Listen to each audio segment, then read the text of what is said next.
Today we would like to turn to Romans chapter 6 and continue our study in this wonderful chapter which deals with deliverance from sin's power. आज हम Romeo की पत्री के अध्याय 6 की ओर ध्यान देना चाहते हैं और इस अद्भुत अध्याय के अपने अध्ययन को आगे बढ़ाना चाहते हैं जो पाप की शक्ति से छुटकारे के विषय में बताता है. Not deliverance from the penalty of sin, which is already dealt with in chapter 3, 4, and 5, but we go one step further to deliverance from sin's power, as we've been considering in our last 3 studies. यह अध्याय पाप की सजा से छुटकारे के विषय में नहीं है, क्योंकि उस पर पहले ही अध्याय 3, 4 और 5 में विचार किया जा चुका है, बल्कि हम एक कदम आगे बढ़ते हुए पाप की शक्ति से छुटकारे पर आते हैं, जिस पर हम अपने पिछले 3 अध्ययनों में विचार कर रहे थे. Now we come to Romans 6 and verse 19. अब हम रोमियो 6 अध्याय उसके 19 वचन पर आते हैं. Paul says here, the Holy Spirit through Paul, I am speaking in human terms because of the weakness of your flesh.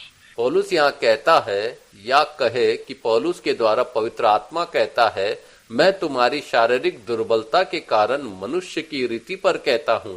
He says, I'm using this illustration of death and resurrection because that's the best way to understand it. Or I'm using this example of being a slave to one master and a slave to another master. अर्थात मैं इसे समझाने के लिए मानवीय उदाहरणों का उपयोग कर रहा हूँ. वो कहता है कि मैं मृत्यु और पुनरुत्थान का उदाहरण इसलिए दे रहा हूँ क्योंकि इसे समझने का ये सबसे अच्छा तरीका है. या फिर वह एक और उदाहरण देता है एक दास का जो पहले एक स्वामी का दास था और फिर दूसरे स्वामी का दास बन गया. To explain to you, there are 2 pictures Paul uses in Romans chapter 6. One is the picture of dying to something, to one world, and becoming alive in another world. That's what he says in the first part of the chapter. Romeo अध्याय 6 में पौलुस 2 चित्रों का उपयोग करता है. पहला चित्र यह है कि हम किसी एक संसार के लिए मर जाते हैं और दूसरे संसार में जीवित हो जाते हैं. यही वह अध्याय के पहले भाग में कहता है. Where we're dead to sin, which is the world we lived in, and we become alive to God. कि हम पाप के लिए मर गए हैं, वह संसार जिसमें हम पहले रहते थे और परमेश्वर के लिए जीवित हो गए हैं. The other picture he uses in the latter part of Romans 6 is the picture of being slaves to 2 different masters. दूसरा चित्र जिसे वह रोमियो 6 अध्याय के अंतिम भाग में उपयोग करता है, वह है 2 अलग अलग स्वामियों के दास होने का चित्र. The first master is sin, the second master is God. पहला स्वामी है पाप और दूसरा स्वामी है परमेश्वर. And he says, in the olden days when you tried to keep God's laws, you were always a slave. You couldn't overcome sin. वो कहता है कि पुराने दिनों में जब तुम परमेश्वर की व्यवस्था को मानने की कोशिश करते थे, तब भी तुम दास ही थे. तुम पाप पर जय नहीं पा सकते थे. But now you come under grace, you can overcome sin and you can be free from the power of sin in your life because you now got a new master. लेकिन अब जब तुम अनुग्रह के अधीन आए हो तो तुम पाप पर जय पा सकते हो और तुम्हारे जीवन में स्वतंत्रता आएगी क्योंकि अब तुम्हारा एक नया स्वामी है. See, in the days of when this was written in the first century, slavery was a very common thing. देखिए, जिस समय यह पत्र लिखा गया था पहली शताब्दी में दासत्व बहुत सामान्य बात थी. There were slave markets, just like there are food markets today. You can go to a shop and buy furniture.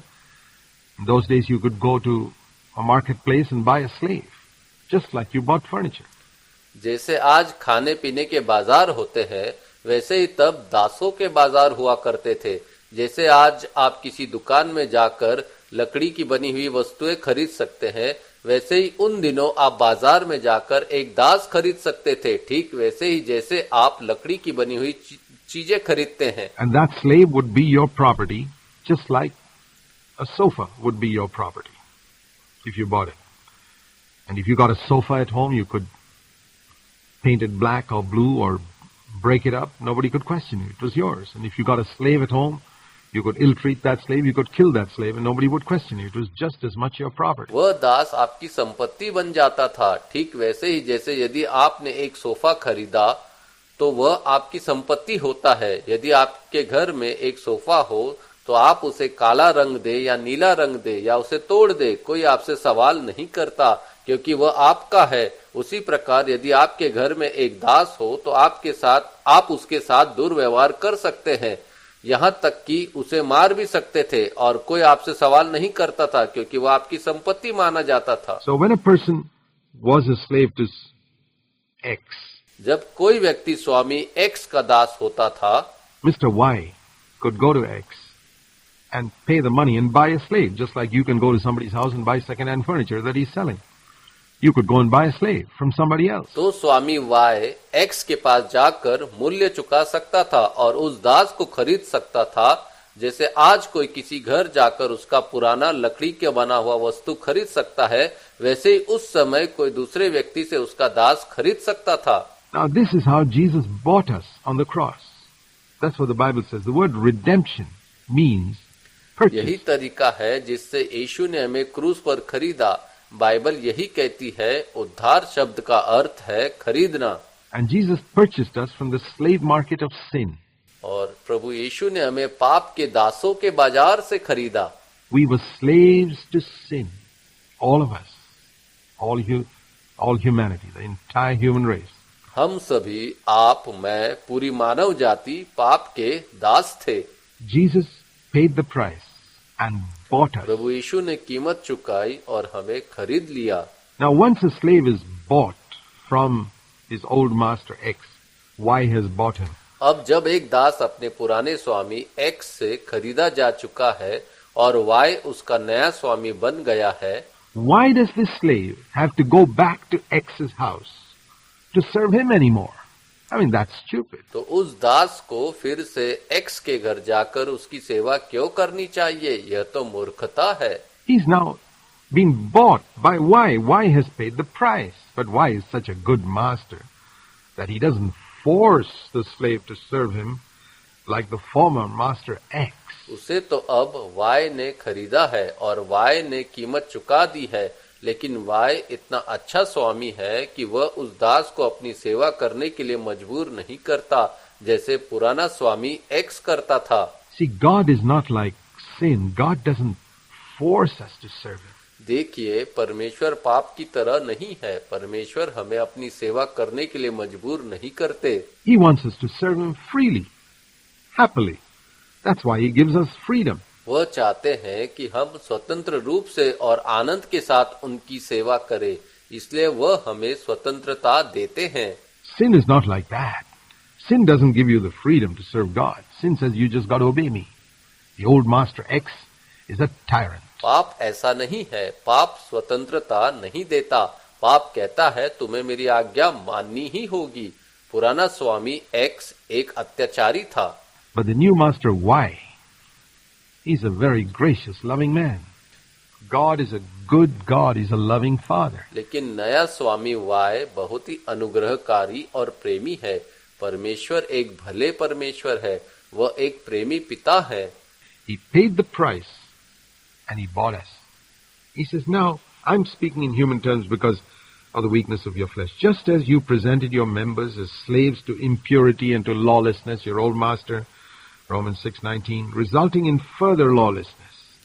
उन्होंने कीमत चुकाई और हमें खरीद लिया, इसलिए वो कहते हैं, मैं तुम्हारी शारीरिक दुर्बलता के कारण मनुष्य की रीति पर कहता हूँ, जैसे तुम पहले अपने अंगों को अशुद्धता और अधर्म के दास के रूप में सौंपते थे अपने पुराने स्वामी को, और उसका परिणाम और अधिक अधर्म होता था, वैसे ही अब अपने अंगों को धर्म के दास के रूप में सौंपो, जिससे पवित्रता उत्पन्न होती है। Romeo 6:19। Even so, just like you served that old master for so many years and obeyed the promptings of that master immediately. अर्थात जैसे तुमने कई वर्षों तक पुराने स्वामी की सेवा की और उसकी बात तुरंत मान ली, Now, present your members as slaves to righteousness, resulting in sanctification. वैसे ही अब अपने शरीर के अंगों को पवित्रता और आज्ञाकारिता के लिए प्रस्तुत करो। So the more you present your members, the members of your body, for holiness and obedience, the more sanctification will come in your life. जितना अधिक तुम अपने अंगों को पवित्रता और आज्ञाकारिता के लिए प्रस्तुत करोगे, उतना ही अधिक पवित्रीकरण तुम्हारे जीवन में आएगा। For when you were slaves of sin, you were free in regard to righteousness. क्योंकि जब तुम पाप के दास थे तब तुम धार्मिकता के विषय में स्वतंत्र थे। In the days when you served X, did you do any service for Y? Nothing. जब तुम पुराने स्वामी एक्स की सेवा करते थे तब क्या तुमने परमेश्वर वाई के लिए कोई सेवा की? एक भी नहीं। Not even one thing. Even the righteous things that we think we did in our unconverted days, do you know that they're all filthy rags in God's eyes? यहाँ तक कि वे धार्मिक काम भी जिन्हें हम अपने अविश्वासी दिनों में अच्छा समझते थे, क्या तुम जानते हो कि वे सब परमेश्वर की दृष्टि में मैले कपड़े के समान हैं? They're filthy rags because they are polluted by sin. You can take a beautiful new apple and hold it with dirty hands full of germs, and immediately those germs go into that apple. वे मैले कपड़े हैं क्योंकि वे पाप से दूषित हैं। आप एक सुंदर नया सेब ले सकते हैं और यदि आप उसे गंदे हाथों से पकड़े जिनमें कीटाणु भरे हो तो तुरंत वे कीटाणु उस सेब में चले जाते हैं। And even though the apple was sterilized and clean, the moment you hold it with dirty hands and put it in your mouth, the germs go into your mouth because the hand that holds the apple is dirty. भले ही सेब पहले साफ और निर्जीवाणु रहा हो, जैसे ही आप उसे गंदे हाथों से पकड़कर मुंह में डालते हैं, वे कीटाणु आपके मुंह में चले जाते हैं। That's how it is. When you and I did righteous things in our old days, unconverted days, ठीक उसी प्रकार जब आप और मैंने अपने पुराने अविश्वास जीवन में तथाकथित धार्मिक काम किए, the heart that did those righteous things was dirty, filthy with germs worse than AIDS germs. क्योंकि जो हृदय उन कामों को करता था वो पूरी तरह गंदा था, पूरी तरह से अशुद्ध, कीटाणुओं से भरा हुआ, एड्स से भी अधिक घातक कीटाणुओं से। And we were offering them to God. God says, no, I don't want it. You see, that's the thing. That sin polluted even our righteous deeds. और हम उन्हीं कामों को परमेश्वर को अर्पण कर रहे थे। परमेश्वर कहते हैं, नहीं, मुझे यह नहीं चाहिए। यह बात है, पाप ने हमारे तथाकथित धार्मिक कामों को भी दूषित कर दिया था। We never did anything for God, really. So now he says, you've been purchased from that slave market. Why do you want to go back and serve that old master again? वास्तव में हमने परमेश्वर के लिए कभी कुछ किया ही नहीं, इसलिए वो कहता है, तुम्हें उस दासों के बाजार से खरीदा गया है, फिर तुम क्यों फिर से जाकर उसी पुराने स्वामी की सेवा करना चाहते हो? Verse 20, when you were slaves of sin, you were free in regard to righteousness. वचन 20 में वो कहता है, जब तुम पाप के दास थे तब धर्म के विषय में स्वतंत्र थे। Now he says, consider another thing. Verse 21, what benefit were you then deriving from the things of which you are now ashamed? That master didn't pay you. He didn't care for you. Your life was miserable. You lived in a dungeon. Has sin blessed any of you? Think of it, my friend. You've committed so many sins. अब वो कहता है, एक और बात पर विचार करो। वचन 21, तब उन बातों से तुम्हें क्या लाभ होता था जिन पर अब तुम्हें लज्जा आती है? वह स्वामी तुम्हें कुछ देता ही नहीं था, उसे तुम्हारी परवाह नहीं थी, तुम्हारा जीवन दयनीय था, तुम एक काल कोठरी में रहते थे। क्या पाप ने तुम में से किसी को भी कभी आशीष दी है? इसके बारे में सोचो मेरे मित्र, तुमने इतने पाप किए हैं। Did you ever get blessed by any of those sins? Maybe you made money by telling lies. And you say, well, I did get some benefit. But that's because you still haven't paid the price for your cheating. क्या उन पापों में से किसी से तुम्हें कभी सच में आशीष मिली? हो सकता है तुमने झूठ बोलकर पैसा कमाया हो और तुम कहो, मुझे तो कुछ लाभ हुआ, लेकिन ऐसा इसलिए है क्योंकि तुमने अभी तक अपने धोखे की कीमत नहीं चुकाई है। Some people get paid the price for their cheating by being caught here on earth, but most people get caught and punished for their cheating only when God comes again to judge the world. कुछ लोग इसी पृथ्वी पर पकड़े जाकर अपने धोखे की कीमत चुका देते हैं, लेकिन अधिकतर लोग अपने धोखे की सजा तभी पाते हैं जब परमेश्वर संसार का न्याय करने आते हैं। And then you'll realize sin never pays. Sin never pays. No sin ever pays. तब तुम्हें पता चलेगा कि पाप कभी लाभ नहीं देता, पाप कभी लाभ नहीं देता, कभी भी नहीं। You will suffer far more than all the comfort you got by cheating and telling lies when you stand before God. Sin never pays. What benefit did you derive from the things of which you are now ashamed? You're ashamed of all those things. You got no benefit from them. परमेश्वर के सामने खड़े होने पर तुम देखोगे कि पाप से जो थोड़ी सी सुविधा या सुख तुम्हें मिला था, उससे कई अधिक तुम्हें सहना पड़ेगा। पाप कभी लाभ नहीं देता। तब जिन बातों से अब तुम्हें लज्जा आती है, उनसे तुम्हें क्या लाभ हुआ? The outcome of those things is death. The outcome is death. But now, having been freed from sin, उन बातों से तुम्हें कोई लाभ नहीं मिला, उनका परिणाम मृत्यु है। उन बातों का अंत मृत्यु है। लेकिन अब जब तुम पाप से स्वतंत्र किए गए हो and enslaved to God. You know, when a person is free from sin, he mustn't wander around. और परमेश्वर के दास बनाए गए हो, ध्यान दो, जब कोई व्यक्ति पाप से स्वतंत्र होता है तो उसे खाली बैठकर इधर उधर नहीं घूमना चाहिए। Doing nothing. Jesus once spoke about a man who was delivered from a demon and he just kept his heart empty instead of allowing it to be filled with the Holy Spirit. यीशु ने एक व्यक्ति के विषय में कहा था जिससे एक दुष्ट आत्मा निकाली गई थी, लेकिन उसने अपने हृदय को खाली ही रखा, उसने पवित्र आत्मा को अपने जीवन में भरने नहीं दिया। And the result was that that demon went and brought 7 other demons and he finally got possessed by 8 demons. First he had only 1. परिणाम यह हुआ कि वह दुष्ट आत्मा गई और अपने साथ 7 और दुष्ट आत्मा ले आई और अंत में वह व्यक्ति 8 दुष्ट आत्माओं से ग्रस्त हो गया। पहले उसके पास केवल 1 थी, अब 8 हो गई। Now he had 8. What is the reason? Because after the spirit was cast out, after the demon was cast out, he kept his heart empty. इसका कारण क्या था? क्योंकि दुष्ट आत्मा निकाले जाने के बाद उसने अपने हृदय को खाली रखा। So when we are freed from sin, if you don't do anything else, you'll go back into sin again and probably sin much worse. इसी प्रकार जब हम पाप से स्वतंत्र किए जाते हैं और यदि हम कुछ और नहीं करते तो हम फिर से पाप में लौट जाएंगे और संभव है कि पहले से भी अधिक बुरे पापों से में पड़ जाएंगे। You got to allow God to become your master, be enslaved to God. In practical terms, that means, for example, supposing you're a complaining, murmuring type of person all your life. हमें परमेश्वर को अपना स्वामी बनने देना है, व्यवहारिक रूप से परमेश्वर के दास बनना है। इसका अर्थ यह है, उदाहरण के लिए मान लो कि तुम जीवन भर कुड़कुड़ाने और शिकायत करने वाले व्यक्ति रहे हो। And now you've died to that and you just stop murmuring and complaining. And you discipline yourself to stop murmuring and complaining. अब तुम उससे मर गए हो और तुमने शिकायत करना बंद कर दिया है और अपने आप को अनुशासित किया है कि अब शिकायत नहीं करोगे। The chances are, after a while, you will go into that sin even more. लेकिन यदि तुमने उस खालीपन को किसी और चीज से नहीं भरा तो कुछ समय बाद तुम फिर उसी पाप में लौट जाओगे और संभव है कि और भी अधिक। Because you didn't replace that murmuring and complaining spirit with a thankful spirit. क्योंकि तुमने कुड़कुड़ाने और शिकायत करने वाली आत्मा को कृतज्ञ धन्यवादपूर्ण आत्मा से नहीं बदला। So when we finish with murmuring and complaining, we must replace that emptiness in our heart with a spirit of thankfulness and gratitude to God for all that He's done for us. इसलिए जब हम कुड़कुड़ाना और शिकायत करना छोड़ते हैं तो हमें अपने हृदय के उस खाली स्थान को धन्यवाद और कृतज्ञता की आत्मा से भरना चाहिए परमेश्वर के प्रति उन सब बातों के लिए जो उन्होंने हमारे लिए की है।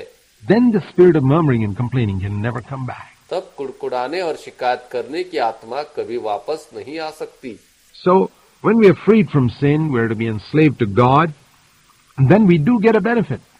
इसलिए जब हम पाप से स्वतंत्र किए जाते हैं तो हमें परमेश्वर के दास बनना है, तब हमें वास्तव में एक लाभ मिलता है। What is that benefit? Sanctification. That means increasing holiness in our life, and the outcome, eternal life. वह लाभ क्या है? पवित्रीकरण, अर्थात हमारे जीवन में बढ़ती हुई पवित्रता, और उसका परिणाम है अनंत जीवन। Eternal life is another phrase for God's nature. अनंत जीवन परमेश्वर के स्वभाव के लिए एक और शब्द है। See, eternal life doesn't mean a life that never ends, because then even people who go to hell have that, a life that never ends. देखिए, अनंत जीवन का अर्थ केवल ऐसा जीवन नहीं है जो कभी समाप्त न हो, क्योंकि तब तो नरक में जाने वालों का जीवन भी कभी समाप्त नहीं होता। But eternal life means a life that never had a beginning and never had an end. That's the life of God. It's a phrase for divine nature. लेकिन अनंत जीवन का अर्थ है ऐसा जीवन जिसका न कोई आरंभ है और न कोई अंत, यह परमेश्वर का जीवन है। यह दिव्य स्वभाव के लिए प्रयोग किया गया शब्द है। And that's the ultimate benefit we get through obeying God. You know, eternal life is given to us as a gift. और यही वह सर्वोच्च लाभ है जो हमें परमेश्वर की आज्ञा मानने से मिलता है। अनंत जीवन हमें एक उपहार के रूप में दिया जाता है। But as we obey God, we partake more and more of God's nature. लेकिन जैसे जैसे हम परमेश्वर की आज्ञा मानते हैं, हम परमेश्वर के स्वभाव में और अधिक सहभागी होते जाते हैं। And he says in verse 23, there's a difference between death and eternal life. Death was a salary that sin gave you. You worked for sin, and sin gave you a salary of death. वचन 23 में वो कहता है कि मृत्यु और अनंत जीवन में एक अंतर है। मृत्यु वह मजदूरी थी जो पाप ने तुम्हें दी। तुमने पाप के लिए काम किया और पाप ने तुम्हें मजदूरी के रूप में मृत्यु दी। It's like saying you worked for this terrible master and he gave you a salary of so many whippings and so many tortures. That was the salary he gave you. यह ऐसा है जैसे तुमने एक भयानक स्वामी के लिए काम किया और उसने तुम्हें मजदूरी में कोड़े और यातनाएं दी। यही वो मजदूरी थी जो उसने तुम्हें दी। Nothing to benefit you. But when you come to this new master, God, he gives you a free gift of his nature. The greatest gift that God can ever give a person is his own nature. तुम्हारे भले के लिए कुछ भी नहीं, लेकिन जब तुम इस नए स्वामी परमेश्वर के पास आते हो तो वह तुम्हें एक मुफ्त उपहार देते हैं, अपना ही स्वभाव। सबसे महान उपहार जो परमेश्वर किसी व्यक्ति को दे सकते हैं वह है उनका अपना स्वभाव। Eternal life refers to his nature. Eternal life in Christ Jesus our Lord. That's the gift of God. When we come in Christ, अनंत जीवन उनके स्वभाव की ओर संकेत करता है। मसीह यीशु हमारे प्रभु में अनंत जीवन, यही परमेश्वर का उपहार है जब हम मसीह में आते हैं। God gives us not only forgiveness of sins, which is one gift, but through the Holy Spirit, He makes us partakers of His nature. तो परमेश्वर हमें न केवल पापों की क्षमा देते हैं, जो कि एक उपहार है, बल्कि पवित्र आत्मा के द्वारा हमें अपने स्वभाव का सहभागी भी बनाते हैं। So we're not people who are trying to imitate Christ. The imitation of Christ is not what the Bible teaches. इसलिए हम ऐसे लोग नहीं हैं जो केवल मसीह की नकल करने की कोशिश कर रहे हो। मसीह की नकल करना बाइबल की शिक्षा नहीं है। But partaking of Christ's nature is not a pig trying to act like a cat. Bible मसीह के स्वभाव में सहभागी होने की शिक्षा देती है। एक सुअर यदि बिल्ली की नकल करने की कोशिश करे, A pig acting like a cat can't last very long. Imitating Christ won't take you too far. एक सुअर बिल्ली की नकल करना ज्यादा समय तक नहीं जाएगा। मसीह की नकल करना तुम्हें बहुत दूर तक नहीं ले जाएगा। But when you're filled with the Holy Spirit, if the pig's nature could be changed and the pig became a cat, then it would act like a cat because it is got a cat's nature. लेकिन जब तुम पवित्र आत्मा से भर जाते हो, यदि सुअर का स्वभाव बदल जाए और वह बिल्ली बन जाए, तो वह स्वाभाविक रूप से बिल्ली की तरह व्यवहार करेगा, क्योंकि अब उसके पास बिल्ली का स्वभाव है। And that's what God does. He doesn't say act like Christ. He says, I'll give you Christ's nature inside, eternal life. And it's a free gift. यही काम परमेश्वर करते हैं। वो यह नहीं कहते मसीह की तरह व्यवहार करो, वो कहते हैं मैं तुम्हारे भीतर मसीह का स्वभाव दूंगा। You don't pay for it. You receive it freely. But just like forgiveness of sins, you've got to open your heart and in faith and ask God to give it to you. This is the gift of the Holy Spirit, to make us partake of God's nature. It's a free gift. अनंत जीवन वह स्वभाव एक मुफ्त उपहार है। तुम्हें इसके लिए कोई कीमत नहीं चुकानी पड़ती। तुम इसे स्वतंत्र रूप से ग्रहण करते हो। लेकिन जैसे पापों की क्षमा के लिए, वैसे इसके लिए भी तुम्हें विश्वास में अपने हृदय को खोलना होगा और परमेश्वर से मांगना होगा। यही पवित्र आत्मा का उपहार है, हमें परमेश्वर के स्वभाव में सहभागी बनाना। यह एक मुफ्त उपहार है। As you open yourself to it, God will give you that free gift, just like He gave you forgiveness of sins. Open your heart to be filled with the Holy Spirit, to partake of more and more of God's nature, that eternal life that came into you when you were born again, to receive more and more of God's nature. That's God's will for you. जैसे जैसे तुम अपने आप को उसके लिए खोलते हो, परमेश्वर तुम्हें यह उपहार देते हैं ठीक वैसे ही जैसे उन्होंने तुम्हें पापों की क्षमा दी थी, अपने हृदय को खोलो कि तुम पवित्र आत्मा से भर जाओ, ताकि तुम परमेश्वर के स्वभाव में और अधिक सहभागी हो सको, उस अनंत जीवन में जो तुम्हारे भीतर आया जब तुम नया जन्म पाए। परमेश्वर के स्वभाव को और अधिक प्राप्त करने के लिए यही परमेश्वर की इच्छा तुम्हारे लिए है।